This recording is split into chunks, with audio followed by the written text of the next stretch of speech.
À Rennes, une free party s'est terminée dans la violence ce samedi soir après l'intervention des agents de sécurité de la discothèque voisine.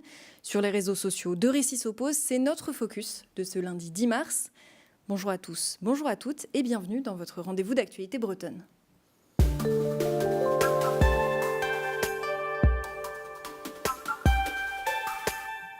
Samedi soir, à la sortie de la manifestation du 8 mars, une teuf rassemble près de 200 personnes dans l'ancien cinéma Place du Colombier à Rennes.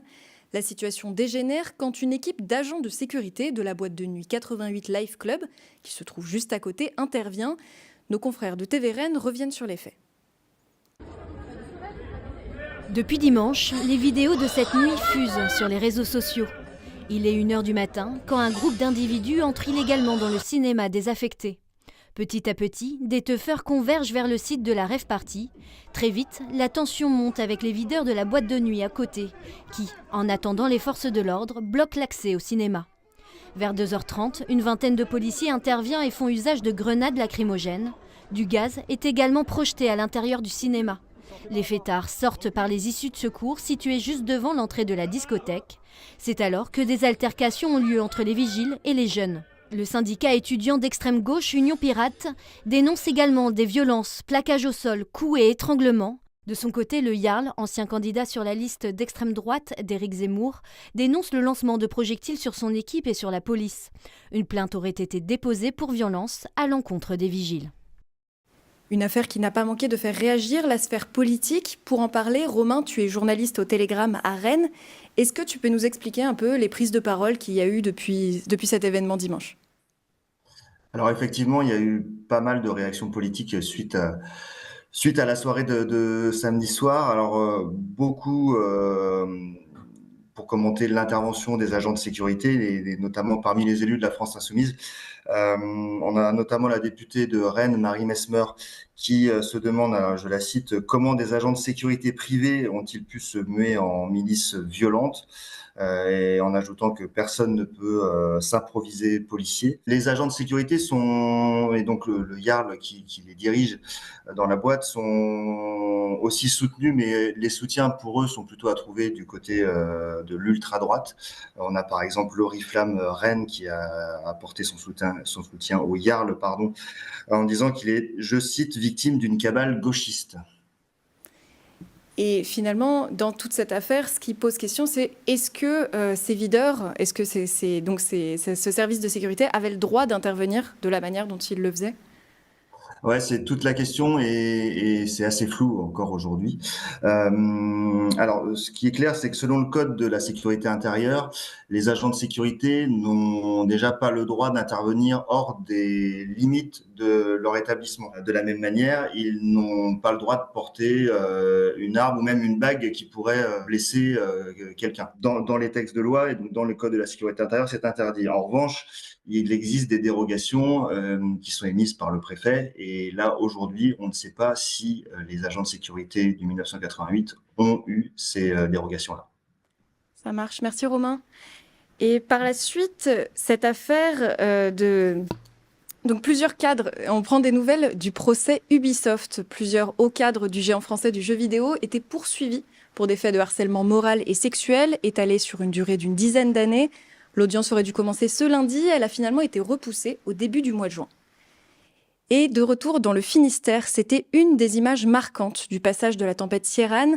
La petite école municipale de Lafeuillé, dans les Monts d'Arrée, s'est retrouvée sans toit. Les 26 élèves ont d'abord été accueillis dans des écoles voisines, puis dans des préfabriqués. Et 16 mois plus tard, les élèves ont finalement retrouvé le chemin de leur salle de classe. Un reportage d'Adrien Paquier et Sophie Prévost. Ce lundi matin, un air de rentrée des classes soufflait sur l'école Pierre-Marie Graal de Lafeuillé. Après plusieurs mois de galère depuis la tempête Ciarán qui a arraché le toit de l'école, les 26 élèves et les enseignants pouvaient reprendre possession des lieux, au plus grand plaisir de tous. La rénovation est plutôt très bien faite. C'est vrai qu'on a maintenant des espaces qui sont spacieux et puis on est très content de revenir. C'est un grand jour après 15 mois de travaux, puis content que les élèves puissent retrouver une école toute refaite, toute repeinte. Si tout ce petit monde doit reprendre ses marques dans des locaux neufs, cette période entre colocation avec les écoles voisines et une année dans un préfabriqué n'a pas perturbé les jeunes élèves. C'est normal qu'à ça, voilà. commencer, mais alors, les choses sont installées un peu provisoirement. On a essayé de faire en sorte que ça se passe bien, et c'est vrai que les enfants ils s'adaptent toujours très bien en fait. C'est vrai que pour les enfants, de la nouveauté, c'est toujours très bien. Et on a fait en sorte aussi qu'il y ait école tous les jours en fait. Donc c'est vrai que les enfants n'ont pas été perdus. Pour le maire de la commune, cette journée est la fin d'un long combat pour voir réouvrir l'école centenaire. Globalement, c'était à peu près 11 mois de travaux, 16 entreprises différentes qui sont intervenues quand même sur le bâtiment. Côté financier, c'est pas neutre non plus parce que c'est un chantier qui a coûté quand même 340 000 €, 210 000 qui sont pris en charge par l'assurance. On a aussi des subventions de l'État, 80 000 €. Donc globalement, clairement, sans ces subventions de l'État, on aurait eu beaucoup de mal à boucler le budget, hein, c'était quasi impossible. Si le 2 novembre 2023 marquera le bourg du point culminant des Monts d'Arrée, l'école de la Feuillée peut maintenant terminer son année scolaire, l'esprit plus léger. Et dans les Monts d'Arrée, toujours, ce week-end avait lieu le stage Pastoralou, organisé par l'association Ferrus. Il vise à faire découvrir des manières de se protéger contre le loup autrement que par la chasse. Les 33 participants se sont familiarisés avec des systèmes de protection et des manières de reconnaître l'animal. À terme, l'objectif est d'assembler une équipe de volontaires pour monter la garde en bivouac auprès d'éleveurs demandeurs. On écoute quelques stagiaires au micro de Valérie Cudenac-Riou.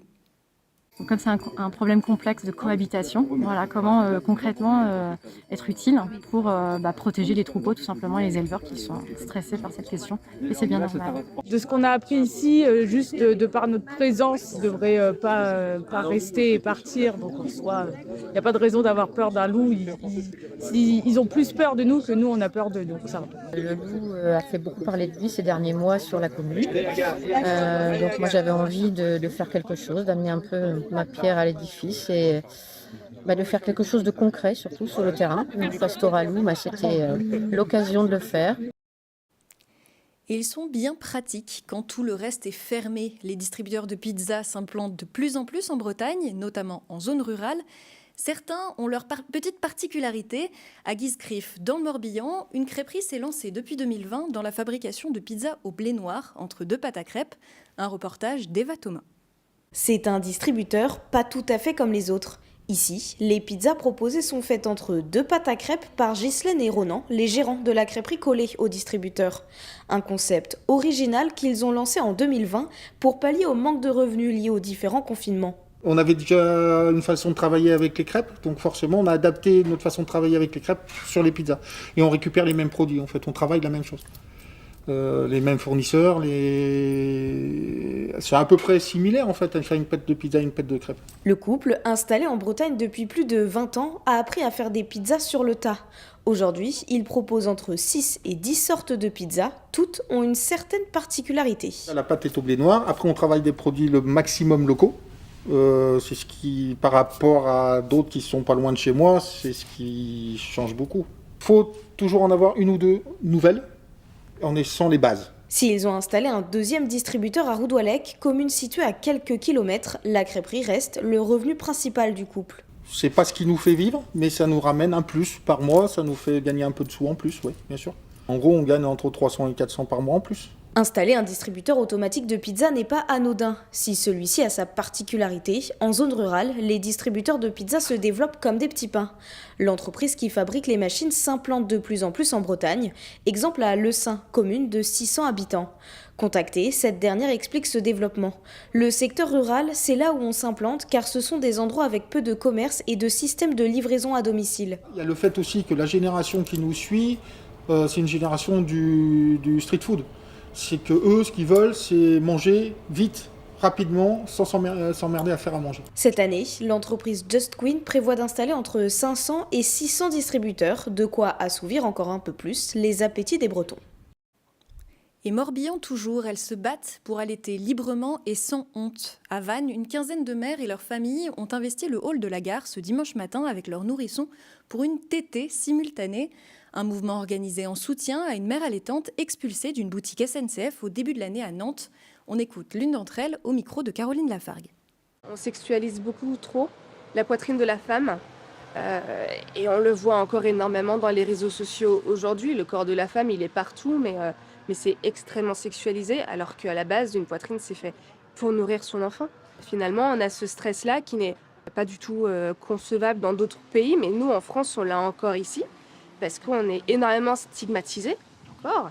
Et c'est même dommage qu'on doit faire ce genre de manifestation. Et elle a vendu plus de 5 millions d'exemplaires de ses romans. Très attendu, le dernier ouvrage d'Aurélie Vallogne, La Fugue, sort ce mercredi 12 mars 2025. L'auteur à succès nous a reçus dans son nouveau lieu d'inspiration, sa maison de l'Aberbenois à Lannilis. C'est l'ancienne propriété de Jane Birkin. Un reportage de Patrick Chevalier.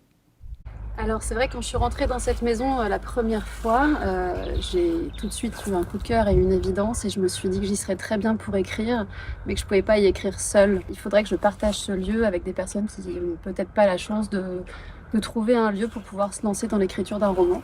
Donc j'aimerais en faire la maison des écrivaines, donc ça sera très familial et artisanal, et inviter des femmes en résidence d'écriture, donc 2 résidences par an de 15 jours, une en juin et une en septembre, et ça sera à partir de 2026. Cette édition touche à présent à sa fin. Merci à toutes et à tous de l'avoir suivi. Le reste de l'actualité est à retrouver sur TBO et sur le site internet du Télégramme, letélégramme.fr. On vous retrouve de notre côté demain à la même heure pour plus d'actualités. Et en attendant, bonne soirée à tous.